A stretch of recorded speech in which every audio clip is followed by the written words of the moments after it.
everybody? Welcome in. Happy New Year. Welcome to the DGD Podcast. As always, Robert Reynolds. Guys, we're here to recap an absolute belt to ass whipping for them Florida State Seminoles. Absolutely decimated. All right. That's the ultimate epitome of a belt to ass moment. Simple as that. If you're not familiar, or if you didn't watch, 63-3 was the final score in the Orange Bowl. I got a lot to talk about there, and we'll talk about some key departures. Recent news earlier today and over the weekend. Um, we're going to talk a little bit about that, but we're here more so for the Orange Bowl. Now, with that being said, our first sponsor, as you all know, excuse me, Apatios. Absolutely the best coffee in the business. Apatios Roastery, located in Kennesaw, Georgia. They are the official coffee and cold brew partner of the Classic City Collective. Go to our website, dgdpodcast.com. Shop the sponsors. Go to Apatios. Anything you get using our website, going through there, 20% of everything that you buy goes to the Classic City Collective. So you're doing an NIL play, getting some coffee. I'm telling you, it's the best in the business. Shout out to Apatios. Thanks for doing business into the new year. With that being said, sorry to hear that, G-O-double-G. Oof. Not a good start to the year, sounds like. But anyways, looking into this 60-33 victory, it is what it is. Leading up to it, Georgia didn't really have a lot of opt-outs per se, right? I want to talk on this narrative first thing. I feel like the national media tried to use the opt-outs as a cop-out and make it seem as if the opt-outs made that game the way it was. And to that point, I disagree with that wholeheartedly.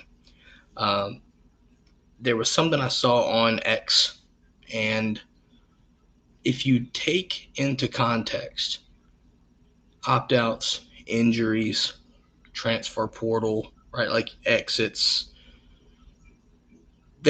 Georgia and Florida State had the same. They had the same amount of people out. Also, just happens that a lot of your starters were the ones in there, right? So a lot of people are talking about, you hear this Florida State not being, it's a shell of themselves. I don't give a damn. That's not an excuse. It's not an excuse. Yes, you got snubbed, but at the same time, Georgia got snubbed. Okay? Georgia was number 1 and fell 5 spots. Behind you, by the way. Keep that in mind. They fell behind Florida State. Florida State was undefeated, and you got left out. I don't feel sorry for Florida State one bit, because each one of those guys that opted out had a choice. They had a choice, and they chose not to do it. We'll pull up some names. Jared Verse, some big names. Keon Coleman, Jaheim Bell, Johnny Wilson, right? All these guys, what you're seeing here, all these guys were opt-outs. They made a choice. They made a choice to sit out. They thought that this game was meaningless or not important enough for the sake of their future or transferring out. However you want to look, however you want to spin it. It was not important enough to play the game. And so what happened was, you leave a team to get decimated 63-3 by a team that actually cared. They cared. It was important to them. Kirby said it. These guys were all about finishing what they started. And by God, did they ever. Did they ever. You look into the situation, Carson Beck starts, goes for a half, right? With the ones, whatever. I'm just going to let you know right now That second half was not Carson Beck, and we still beat the fuck out of you. We still beat the shit out of you. I don't care, Florida State fans. I don't care that your guys opted out. That's a cultural choice. Georgia had opportunities. There's a ton of listen. Brock Bowers, obviously, Amarius Mims are two guys that were not able to play. Okay. Kamari Lassiter could be first round. There's several guys that are going to get drafted in April. A ton. Right? They played because it meant something to them. It's instilled into the culture. Finish what you start. Finish what you start. And because of that, Georgia put belt to ass. Simple as that. Absolutely, and simple as that. KTG said FSU doo-doo. Well, after that matchup, it is what it is. Now, I will say this. Florida State fans are something else. We sit there, we see the first semifinals of the playoffs. Alabama goes down. Florida State fans like, we could have been there. We would have beat Alabama. Like, what? Like, again, without Jordan Travis, for what it's worth, the team was different. You did go undefeated within the last couple games without Jordan Travis, but don't get your head up, because would they have played in the playoffs? Probably, but they would have still probably got their shit pushed in. Just gonna leave it there. Let's be serious. But yeah, I guess in that point, right, 60 points is basically Georgia broke their own record from the national title game. 60-point victory, largest victory in bowl game history, in any bowl game. Apparently, Georgia only outdoes itself. It's just all I'm going to say. Very efficient offense. Ran the ball amazing. You look at these last games, right, for Kendall Milton, Dejon, you're looking at all these guys. Marcus Rosemy-Jackson, and they just went and balled out and played. Lad McConkey had a crazy reverse field touchdown, right, off of a botched fake that turns into what looks like a kick or punt return for a touchdown. It was just wild. Everything went right for Georgia. Simple as that. Going back into the game, first series, turnover on downs, but then you proceed to go for 9 straight touchdowns. 9 straight touchdowns. Not field goals, touchdowns. That is efficiency. 673 total yards, by the way. You know that you have screwed up, and you know it's bad when Jackson Muschamp is in the game and runs for 15 or 16 on a 3rd and 5. And boy, I'm telling you right now, as a parent, watching Coach Muschamp, boy, that was a genuine happiness. That was some genuine happiness. I couldn't be mad. Can't be mad at that. Just can't be mad at that. It's absolutely one of those things where Georgia had its way from first string to second to third, reserves and walk-ons. It did not matter. Georgia moved the ball at will, and it was just a beautiful thing to see. It's simple as that. Let's start with quarterback play. Carson Beck throwing dimes, right? Dylan Bell had himself a game.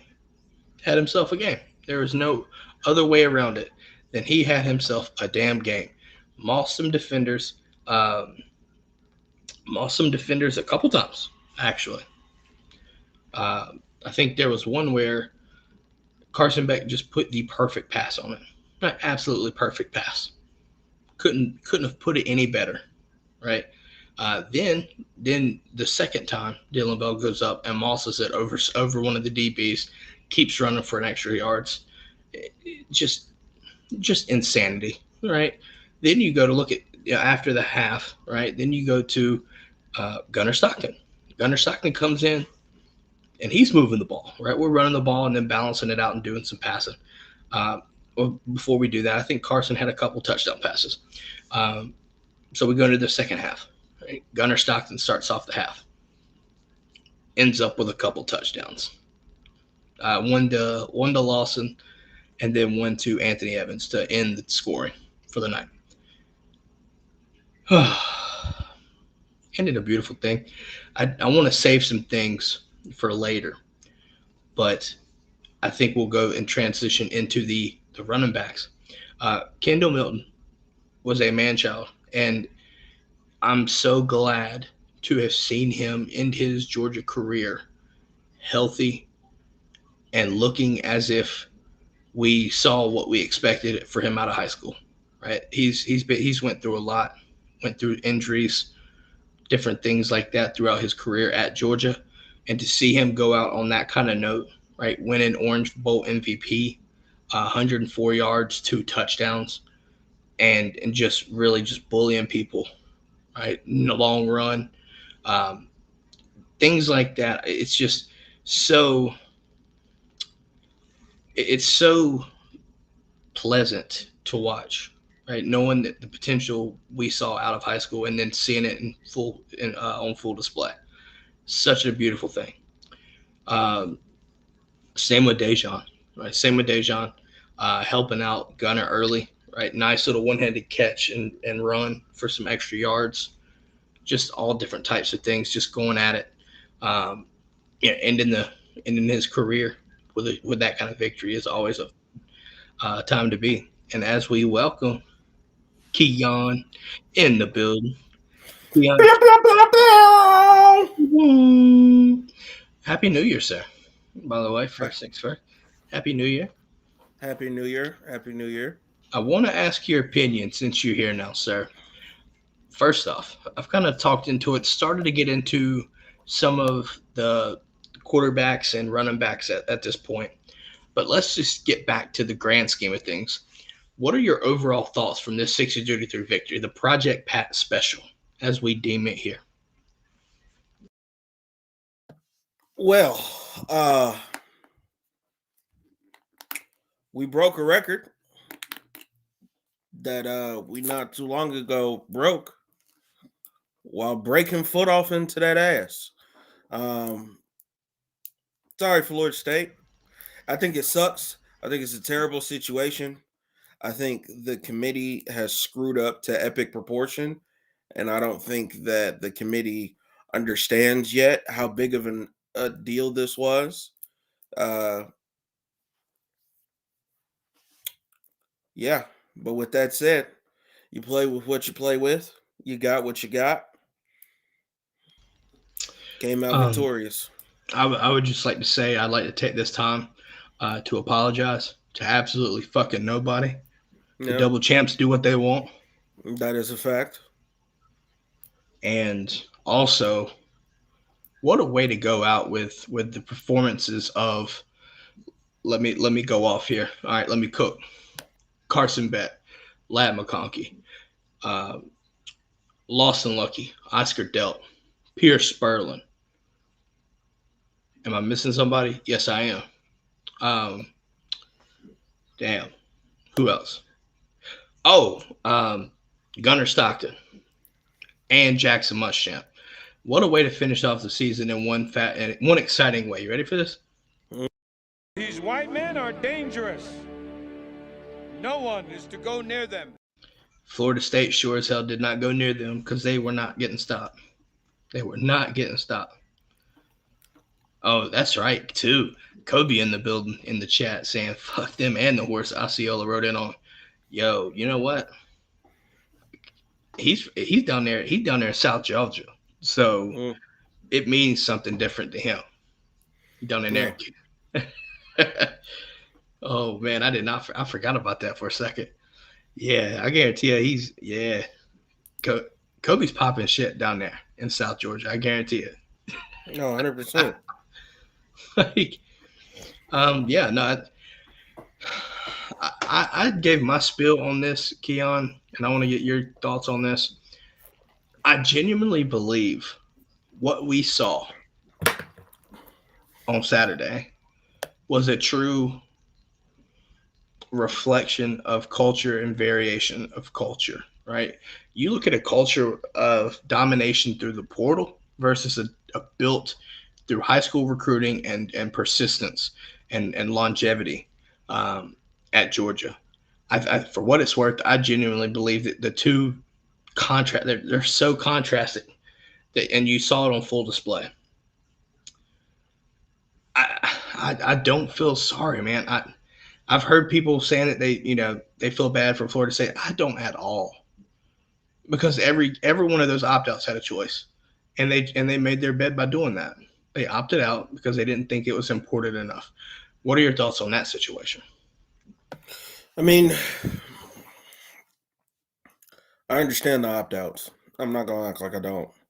I mean, you told them kids who they fought through adversity, they fought through losing their quarterback, they fought through the trials and tribulations just going through a season, the attrition of going through a season.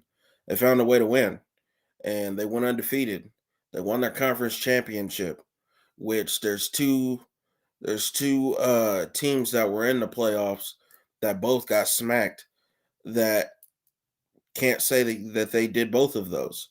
They can't say that they went undefeated. They can't say that they won that. They can't say that they went undefeated and won their conference. You know, the only thing those two teams that lost can say is that we won our conference. Yeah. You didn't have an undefeated season, and for those kids, for you to sit up here and say, and when I say that, I'm talking directly to the committee, for you to sit up here and do that and say that, hey, they don't deserve to be in, or, because that was another thing, right? Like, I don't like the verbiage. Deserving, let's talk about earned. Win every single game that's on your schedule. They did that. Win your conference. They did that. Right? Well, if you lost a player thing, then if that's the case, then I understand those players opting out. If you're gonna just completely screw those kids over. Also, keep in mind, here's the thing that happened to Florida State. I think this needs to be a bigger issue than what it currently is, because if I'm a fan of a team in the ACC, understand you are one injury away from that being you. Because if they did it to Florida State, they'll do it to Miami. If they did it to Florida State, they'll do it to Clemson. If they did it to Florida State, they'll do it to Virginia Tech. They'll do it to Duke. They'll do it to UNC, the Tar Heels. Well, I think for what it's worth, man, leading up to this bowl game, we talked about this too on the show, man. And also keep in mind that we were also in a recruiting battle with them for KJ. Yeah. I mean, you even had KJ's dad tweeting about this. Well, we'll save. I know you saw it. If you didn't hear about it, KJ got interviewed after the Orange Bowl. Some of his comments were funny, saying that he was glad he wasn't on that side anymore because that was bad. So let's think about it. The committee, you cost them a chance at the playoffs. You cost bringing in money, because when you go to these playoff games, the team gets stipends, team gets paid. So you cost them money, you cost them recruits, and that's why I don't blame Florida State for wanting to get out of that conference. If what they need to do is muster up their NIL, they need to muster up their donors.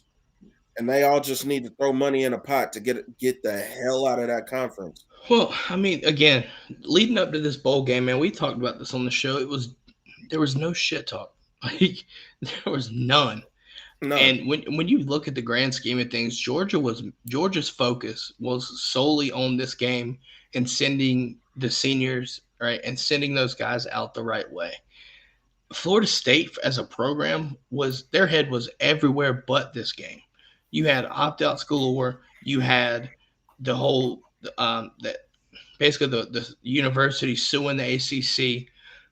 They were so tied up that they didn't even focus on the game. But then you tie that in with the opt outs and all that other stuff, and it just proved the point. And Kirby Smart said this in a presser after the game. He's like, this needs to be fixed, right? To kind of long story short, basically, you're saying if you want this to happen, you got to fix it, right? This needs to be fixed. Talk about all the opt outs and stuff like that. And listen, I look at this, I don't see the NCAA doing a damn thing about it. I At all. don't. I don't. At all. At all. And to that point too, you'll have the 12-team playoffs next year. But Kirby also said that, to be fair there's still bowl games outside of the 12-team playoff. So if you really want something, you got to fix it. And again, I just don't trust the NCAA. They're just complete lack of incompetency is right. They have no competency at all. I mean, they're a joke of an organization, honestly, a mockery at its best. And that's just me putting it lightly. I mean, their incompetence to even have a backbone on different issues that we've seen not only hit mainstream ESPN, but just, be the talk of college football. It really puts you into perspective is that they're nothing but a group of yes men sitting behind, an organization, which really they get bullied in said organization. Because let's be clear, the NCAA ain't running shit that's going on when it comes to college football. I feel like it's ran by the committee anyway. Bro, it's ran by the conferences. Well, yeah. That's what it's. That's even think about everything that went down with this whole John Harbaugh situation in Michigan. Big Ten told the NCAA, sit down, you shut the hell up, and I'll give you, when I need an opinion, I'll give it to you, and then you tell me it. Yeah. And they went and put their nose in a corner until, the Big Ten came out and said, this is what we're doing. Get over here. Mm-hmm. Now I see some folks in the chat, Parker and Star Wars. What is going on, guys? Mayhem as well. I look at, again, when we look at this game, right, like leading up to it, we were talking about the nobody wants to be here bowl. Georgia proved that in theory wrong, completely wrong. Yeah. I mean, like I said, I was aggressive with our score prediction, going 42-0, and I was the closest.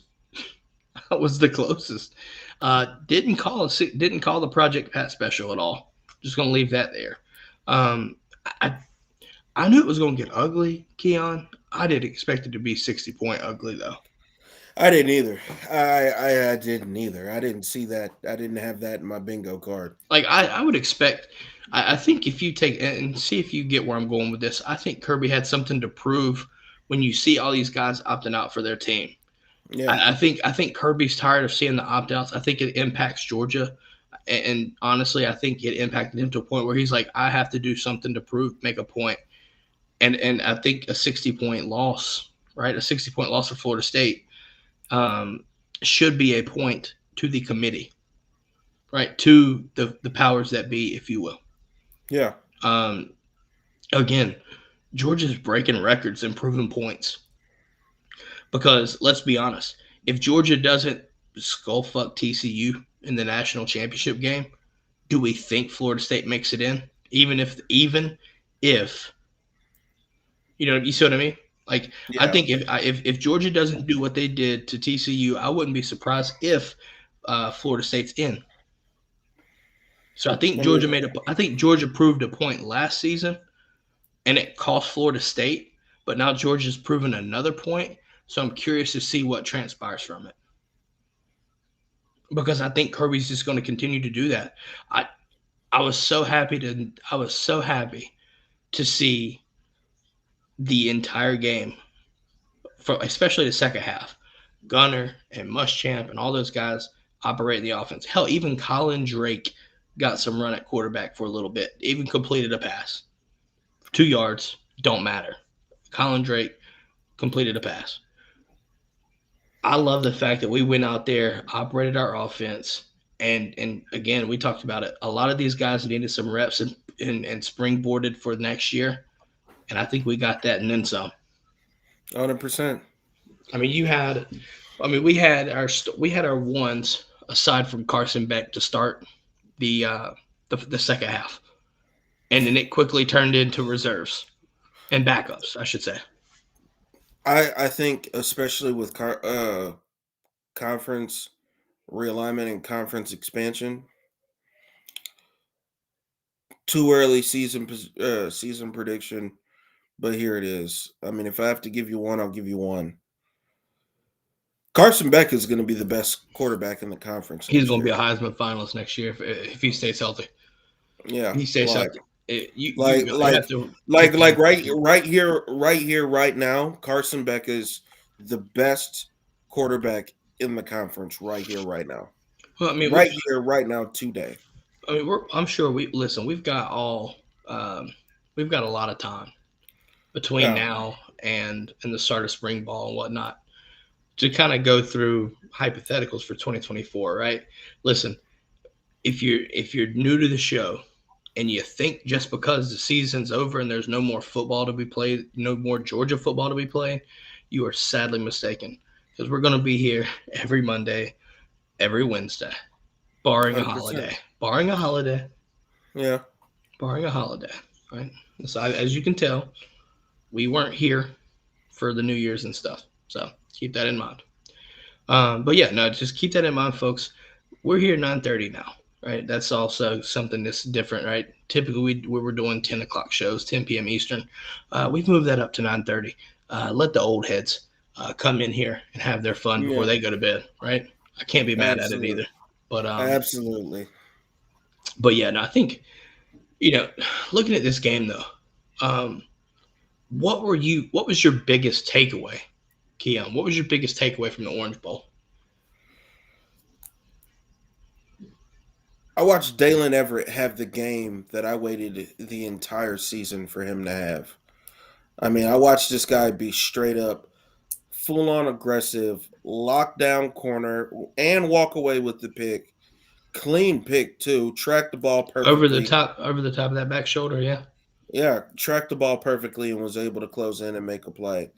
Do want to say yet again to all of the players that we are losing to the NFL draft, thank you. God bless you. It's been a wonderful ride.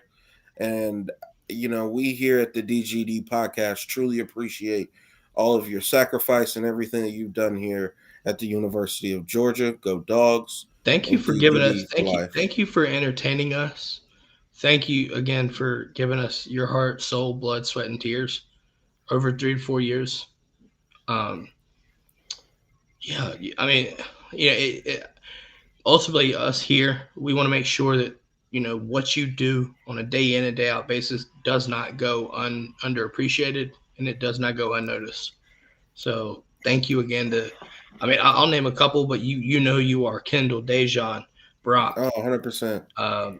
Cedric, right? SVP. Kamari, Bullard. Yeah, the list goes on, buddies. Marius, all those guys.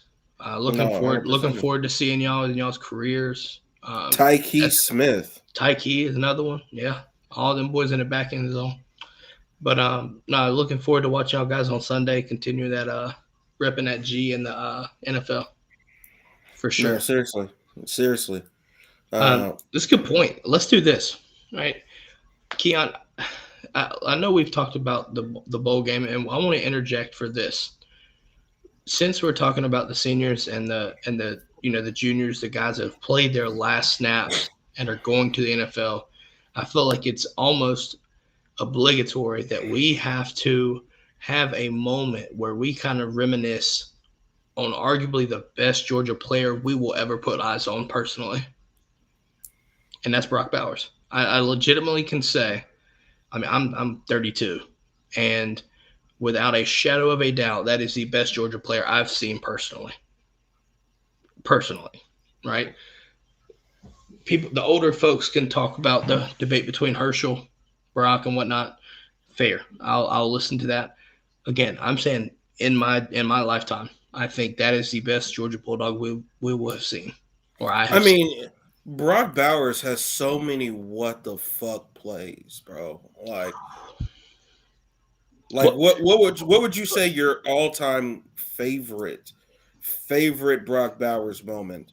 It could be a favorite catch. It could be a drop? This is touchdown. even if you're live, like if you're in the comment section in the chat in the brigade, drop your favorite moment.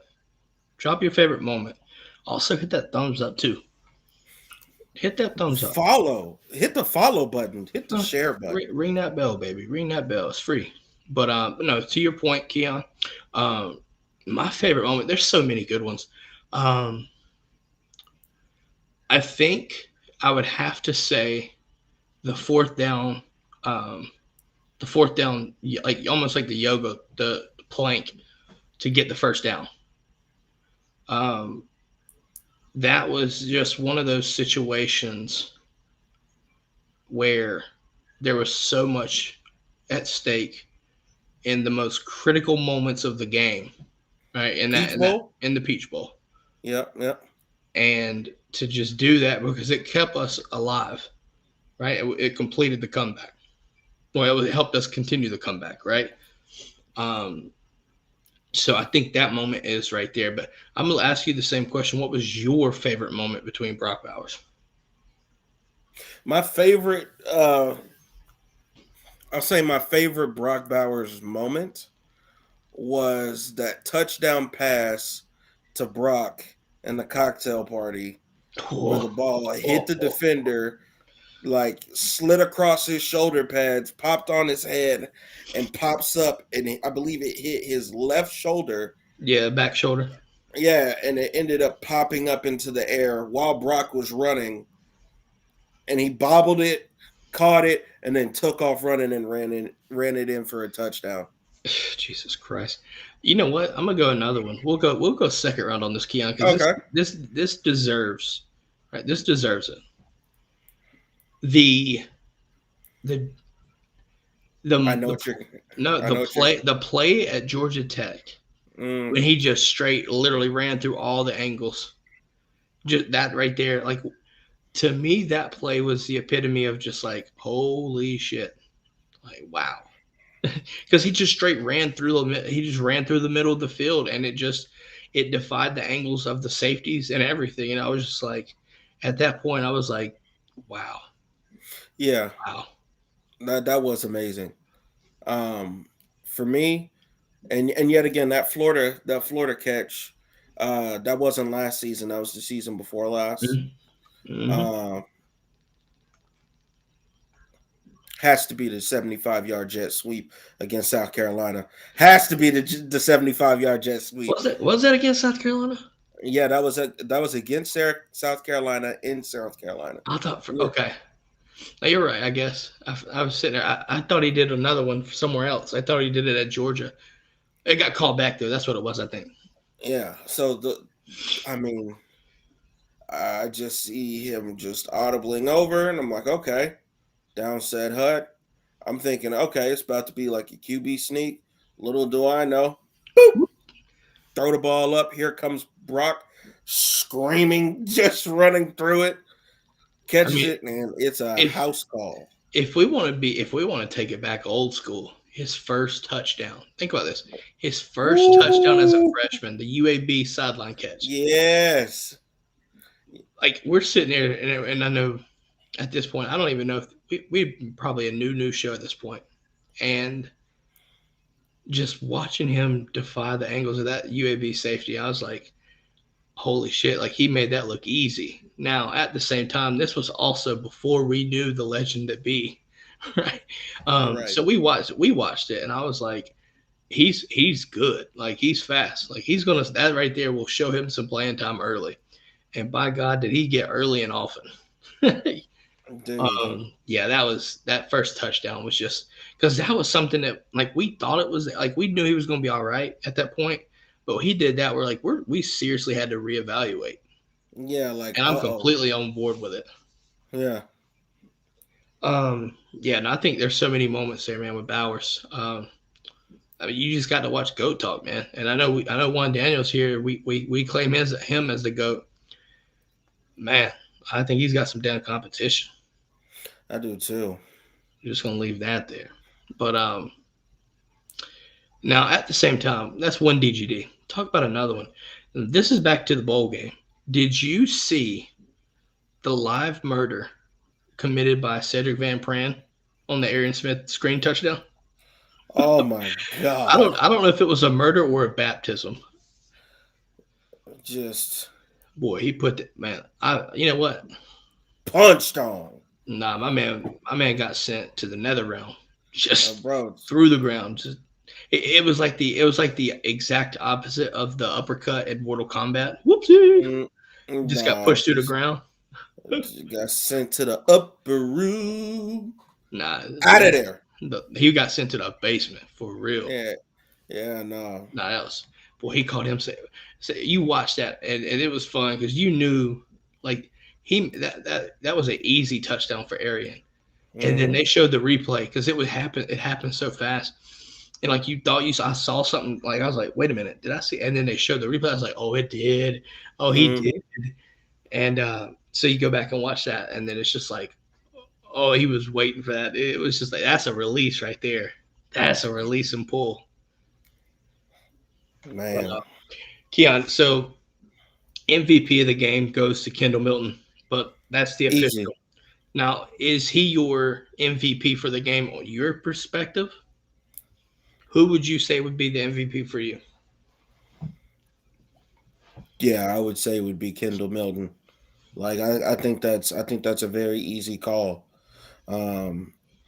Just seeing how he was able to manipulate the field, able to make plays within space, and if you just bullying gave people, him, man, just bullying people, bro, and that's just another thing. Like he was just a downhill runner. That's just what it seemed like. Yeah, big man moving very fast, very quick. Look out! Oh shit! Bam! Yeah, no doubt. I think that long run, that long pull away run. I wish he was faster. Just had that home run speed. If he would have done that and scored on that, it would have been beautiful. Like it was beautiful to begin with, but it would have just been like the cherry on the top, if you will. All right, so we know Kendall was MVP. I think that was unanimous for everybody across the board. Who stood out to you in the best? Like who surprised? Did anyone surprise you? I'm gonna start with this one. I want to start with this. Roderick Robinson surprised me because he was running good. Boy, he looked good. You know, Roderick Robinson is one of those guys that he's just massive. Like he's just one of those guys that looks like I call him the man child because he's like 12 in the face, but I mean, Buddy's built like a 35-year-old bodybuilder. Like I'm 12. Right. Like he's huge, bro. Like, and I be feeling, see, that's the thing. You know it's bad when you see your running back hit defensive players and you're like, oh shit. Well, dude, that like he was breaking runs off, but then he would get outside the tackle, right? He would get to the tackle, and then you had like a safety or a linebacker that hit the C gap, and he just stiff armed him right off like it was nothing and kept going. Like the thing about it was there's people that stiff arm and like struggle to run, but he was just like running and just pushed his arms slowly and just knocked them off. I was like, what? Fam, like he be grabbing people by the face and just reconnecting them to the earth. Like He said let the naysayers know. Yeah, that's really it. He be letting all the naysayers know. Without a doubt. Mitch Alday. What's going on, Mitch? How you doing, man? Shout out to Lab McConkey ending his career on the most disrespectful mess I've ever seen against an school. Yo, that touchdown was crazy. Because I'm looking at it and I'm like, yo, all right, cool. All right, let's make a play, lad. Bounce out, cut in, like bounce out. The cut inside was the most impressive thing. Bro. The cut inside, I was like, what? Because most people are gonna bounce out and around, but he cut right in between. I was like, ooh, It felt like a kick return lad. It felt like a kick return lad. Bro, and then he bounced in like 3 times, cut inside, and then cut outside and just got it. Hey, by the way, that's what healthy Lab McConkey would have done in the SEC championship. I'm not making excuses, but that's just what you would have seen. Shit, like not that specifically, but you would have seen a whole different beast. I'm just gonna say that there. But I digress. He would have been letting them naysayers know something. Now that's how a white man runs the football. Nah, for real. Killing it, bro. Oh, Jeff. Oh, hold on, Jeff. Was saying what's up. Yeah, he called me out, man. Saying that I didn't give my over under on the Thorson half a punt. So with that being said, Keon, you went 4-2. I went 4-1 because I didn't do the half a punt over. We got carried away. Like you answered yours because you went over, and then we got carried away with his Twitter antics. So thank you, Brett Thorson. Thank you. I told people to protect you at all costs, but you cost me. You cost me. Okay, so I might have to retract my statement. I hope this gets you. I hope this gets to you, Brett. I really do. Good luck on your transition to tight end, by the way. No, seriously. Looking forward to seeing it. Hopefully you get more game time, buddy. I'm not going to lie. Give him 19. No, give him 19. He needs it. I think he earned it. At this point, I mean, dude, Carson may hate him, but I know Brock was probably cool with him. Brock seems like he'd be cool with everybody. Right. No, Jeff, we have not, man. We were going to save that for the end here, actually. Keon, do we have anything else we need to talk about in the actually, I do. We're going to get to that in just a second, Jeff. Talking about Julian Humphrey's return from the portal. So we're going to talk about this because I genuinely think you saw Daniel Harris and Dalen Everett play legitimate games. Do we take it with a grain of salt knowing that wasn't against Coleman and Johnny Wilson? I don't know. And the reason I say that is because the fact that they did it against who they did, shows me that the potential's there, right? Because we saw things from Dalen Everett that we had been wanting to see, right? And I'm telling you right now, low key, I know it might sound crazy, but I don't think it is. Coach Dante coming in from USC, I think made an impact immediately. On immediately. Dalen. Like I saw it, bro. Like he wasn't just getting lost. Like there were certain things that I just didn't see, and I was like, oh, Dante done turned him up. Called him like he stayed on his hip too, like bro. Like even like it's just we knew coming in that Coach Dante was going to be helping out with man coverage, things like that, right? And recruiting West Coast.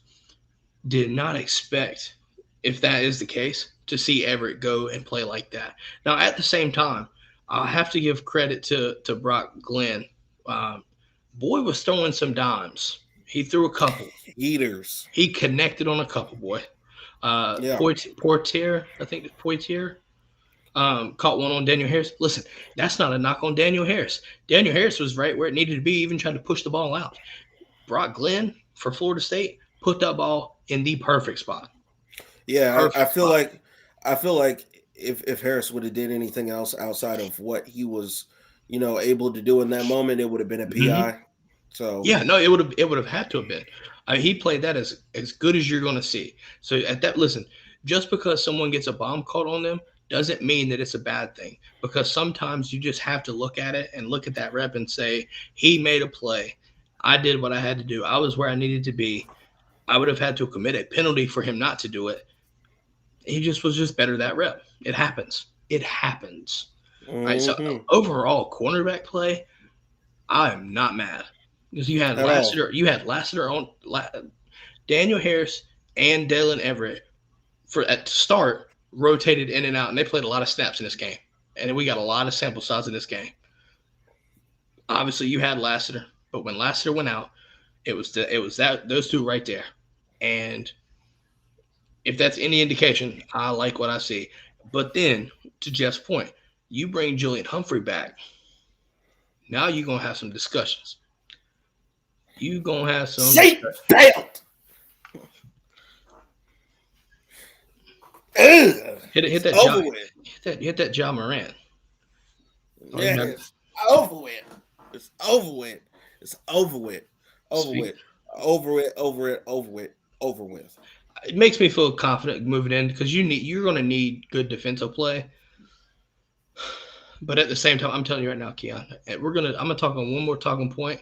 We haven't touched on this, and then we'll move on and we'll talk about the portal news, what and declarations and stuff. Gabe Harris, his get like when the second strings are and whatnot were in, he wreaked havoc. Him and Jamal, dude, I called it. Him and Jamal were getting into the backfield. But then 100%. now, from a starter perspective, I think there was something else along that defensive line that I like seeing, and I like seeing Michael out wide. Mm-hmm. I like seeing it. I like seeing it because he was able to stunt inside, and it just created havoc. The strip sack, he did that. Think about that, going from I think it was a outside B or C gap, stunted back in, did an inside stunt, wrap around, basically wrapped, and got the strip sack fumble recovery. But then you put that in Jalen Walker. Yes, sir. Yes, sir. Um, also, felt like Chad Shambles played well. Shocker. You take that for how you want it. Um, we'll see how that goes. But I think if you put me in a situation with Jalen Walker playing more, I think you can see his expanded snap count next year, and you play Michael out at right outside, you gonna have some fun. Because I think on that opposite side, you're gonna see Chaz get rotation with Mpemba. You're gonna see him get Gabe Harris. You heard it here first. You heard it here first. Gabe Harris is gonna be that dude. He's gonna be that dude. I just have that feeling. I'm not saying anything against Mpemba. I'm not saying anything about Damon Wilson. I think Gabe Harris is gonna be really, really good next year. Yeah, I think he is going to be one of the standout guys out of that room. Mitch says he likes Micah 2.0 because it also makes space for TID. Yeah. And speaking of it, if TID can stay healthy, that boy's primed. We Ready thought to go. we thought it was going to happen this season, but that injuries. If he can stay healthy, I think he's got him because he's a disruptor. He's a disruptor. Honestly. But then, guys, you've also got Xavier McLeod coming in. Yep, exactly. Did you watch the Under Armour Bowl? Or not bowl, but The Under Armour game? yeah. Slightly. Was there any? I know Ellis was the MVP of the whole week. Yeah, JJ went off. JJ went off in the Dude, game. I saw Justin Williams close on a sack. Holy shit! Dude, I'm trying to tell you, Ooh. that kid is winning the Dick Buckus Award before. Listen, we talked about that. We talked about this. We talked about Justin Williams and Chris Cole looking like some damn Quay Walker athletic freaks.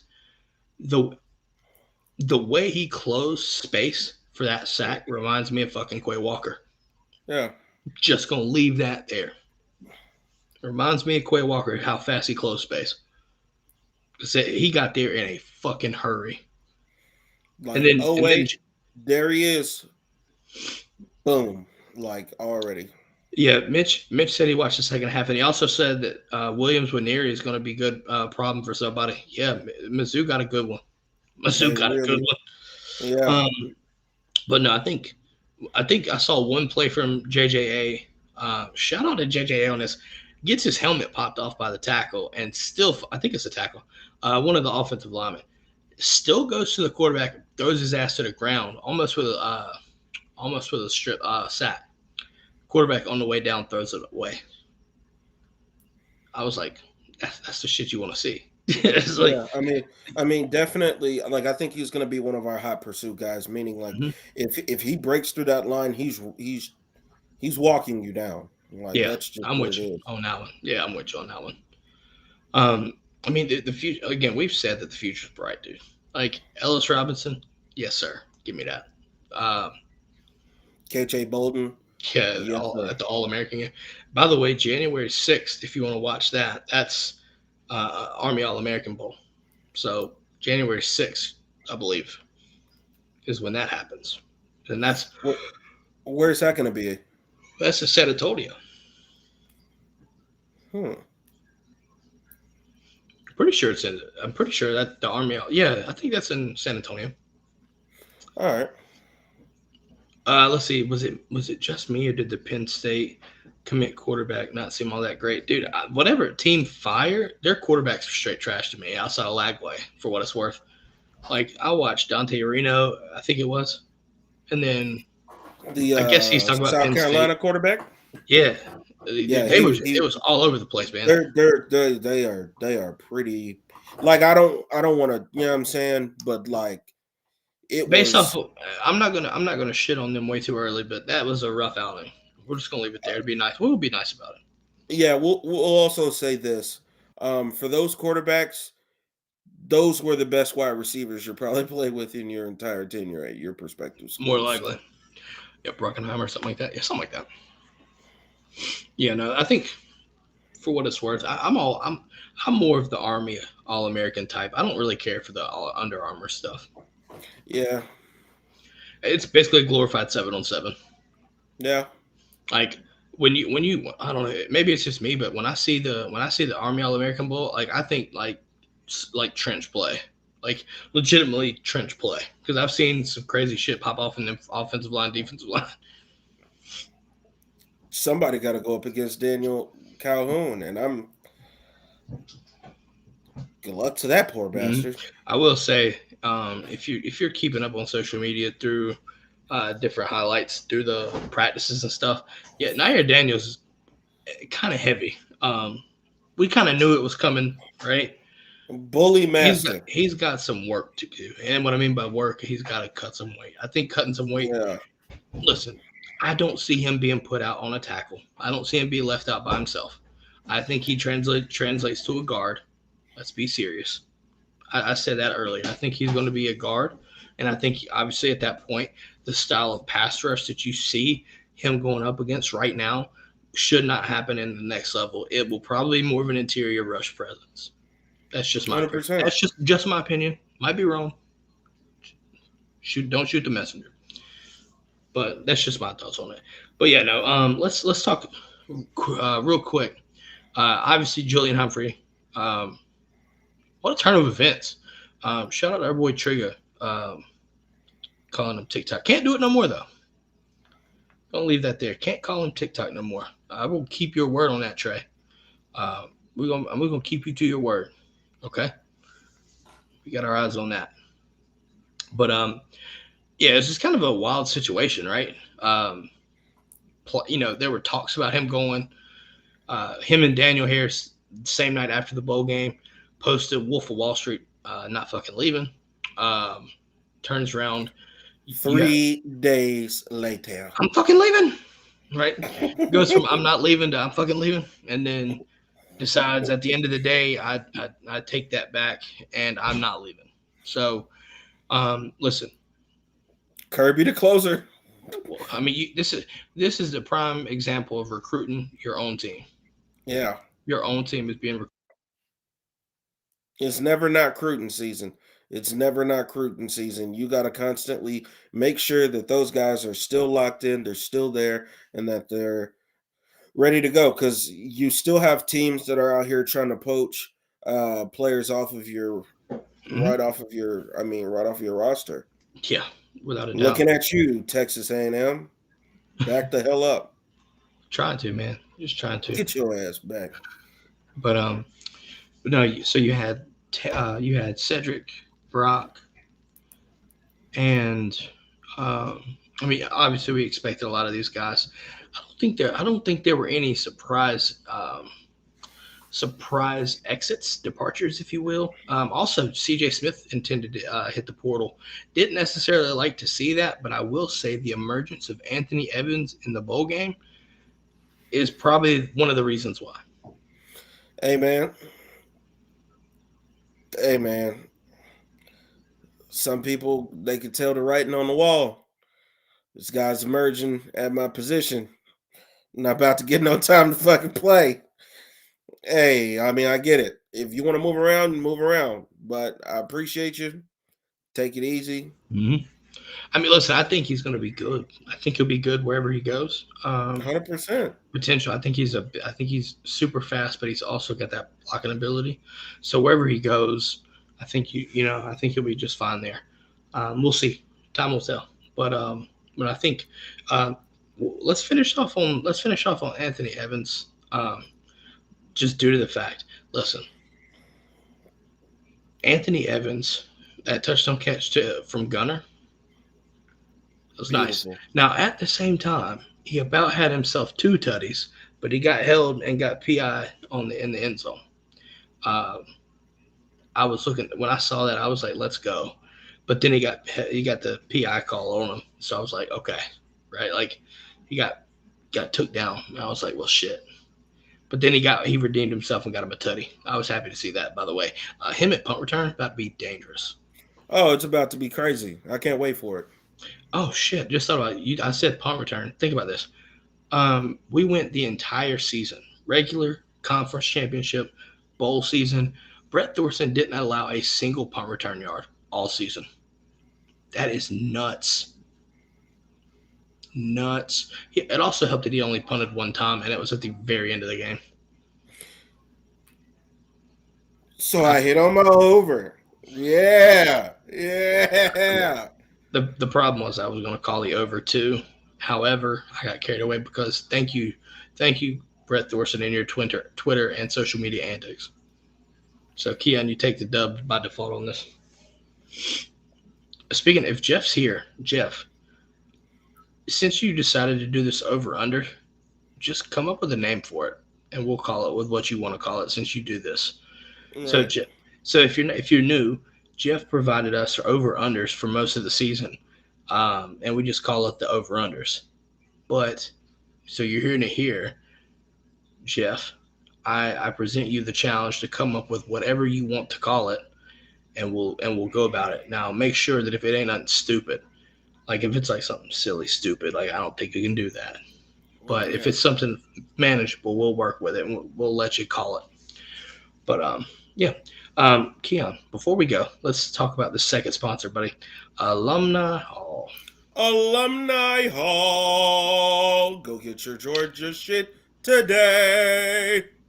I'm just saying, go in store, 1791 Oconee Connector in Athens, Georgia. Go in store, mention our show, the DGD Podcast, and get 10% off your order. Or you can go to dgdpodcast.com, go to sponsors, Alumni Hall, check what they got. Licensed Nike, Cutter and Buck, all types of stuff. Cold weather right now, get you some hoodies, get you some nice pullovers, some sweaters, whatever you looking for. Hey, guess what? Just because just because Christmas is over, Valentine's Day is right around the corner. Shh. It is located where? 1791 Oconee Connector in Athens, Georgia. Athens, GA, that's where we play. Go Dogs. Absolutely. Final thoughts for the Orange Bowl and, for that matter, the season, buddy. Let's put a not necessarily the final stamp, but final stamp on the premature stamp of finalization. All right. First and foremost, yet again, want to thank all of the coaches, the players, the trainers, the recruiting staff, like everybody a part of the team. I'd like to thank the photographers, videographers as well, for constantly putting out great content. I've been liking it a lot throughout the season, throughout the postseason. I appreciate you. We appreciate you. Go Dogs. And yeah, man, that Orange Bowl came out there and spanked some shit. I'm gonna leave it with this: the seniors that are leaving us with that win hit 50 wins. I want to say 50-4. I think was their final record. The most winningest senior class in Georgia history. So Congratulations to the seniors on that. And we appreciate you. Go Dogs. And all of y'all are DGD for life. Facts. Listen, that term gets thrown around pretty loosely, but it's interesting when you look at a couple of those guys that are bona fide, man. Bona fide. We know. Yeah. Like, we know. But, no, a very successful season, even though it wasn't where we exactly wanted to be. Georgia left the argument for those that want to do it. I mean, you look at Bama losing, you look at Texas losing. Hey, y'all did this to yourselves, right? You left Georgia out, put us down 5 spots, put a 60-point ass whipping belt to ass on Florida State, and then your 3 and 4 pick that you wanted to side over us. Both of them lost. Both of them got smacked. I wouldn't say smacked 100%, but they lost. Smacked. Both came down to. I love this is what irks me. People are gonna say because it was a close score that it was a good game. I call bullshit on the Rose Bowl. That was a sloppy game. Now, sloppy game for sure. Now, Texas Washington. If you love offense, you love that game. It's 2 different tales of tapes, but whatever. I'll tell you this: ain't nobody beat nobody by 60 points. Damn it! So leave that there. Keon, any? Let's wrap this thing up, man. Anything to wrap up with? I mean, I know we talked about the stamp on the season, but any final thoughts? Yet again, man, I wish everybody that's declared for the NFL draft the best. Hopefully none of you go to the Eagles, and at least a few of y'all come to the Giants. Javon Bullard, Kamari Lassiter, I'm looking at both of y'all. I'm not gonna lie, but yeah, man, it's been a beautiful run. I thank all of the seniors and the coaches. I appreciate every last one of y'all. We appreciate your hard work, your dedication, your sweat and tears, showing up to Bloody Tuesdays and getting bloody on Bloody Tuesdays. For our entertainment, feels like at times too. Yeah, honestly. Go Dogs. Absolutely. With that being said, remember, guys, like, follow, subscribe, rate, review. Make sure 9:30. We're gonna listen. 9:20. Plan on being in the chat 10 minutes before the show. We'll be in the chat talking, cutting up before the show. So stick around there, right? 9:20, but we'll start this at 9:30. So you got 10 minutes to sit there and shoot the shit with us pre-show. Final comment of the night. Here's a Thorson stat for everyone. Thorson has 68 career punts in the past 2 years. This year alone, Iowa punted 94. Damn. But he's really icing his foot, ain't he? I hope to God Thorson don't see the stat. Yeah, I don't even know why you read that out loud. Now he's going to come back to this pod and be like, hey, see? I can go to Iowa. Don't do it. Don't do it. You don't want to go to Iowa. Ain't shit there. Except the wave. I will say they do the wave. That's cool. But that's it. Ooh. No. They wave at the kids. Oh. You don't remember that? The Children's Hospital? For Iowa? Mm-hmm. Yeah, I don't remember anything from Iowa. There you go. That's why. Now, Mitch, if this happens, it's because of you. I'm just going to let that be known. So, but other than that, guys, make sure to listen. Because we're changing show times, 10 to 9:30, make sure to do yourself a favor and ring that bell and get all your notifications. Notifications will show you, right, when we go live. That way you don't miss the show. Hope everybody that does that will follow on. Listen, we got 10 minutes to shoot the shit before the show. So you talk about whatever before the show, right? Yeah. So keep that in mind. Yeah, Mitch is just dropping comments now. Best safety, corner, linebacker, punter. And that number one, we're going to have to do a 2024 recruiting class in February, probably when everything's signed, sealed, final. But Yeah, there's a lot of good coming out of that class. I know we did our early signing day, but I think we might just need to do an official post February signing day, maybe. We'll see. But other than that, though, guys, we're gonna wrap this thing up. Hope everyone had a happy New Year. Hope everyone's year is prosperous.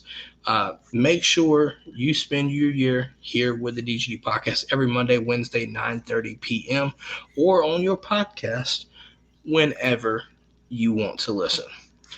With that being said, I am Robert Reynolds. That is my boy Keon. You. And Keon, send them off, man.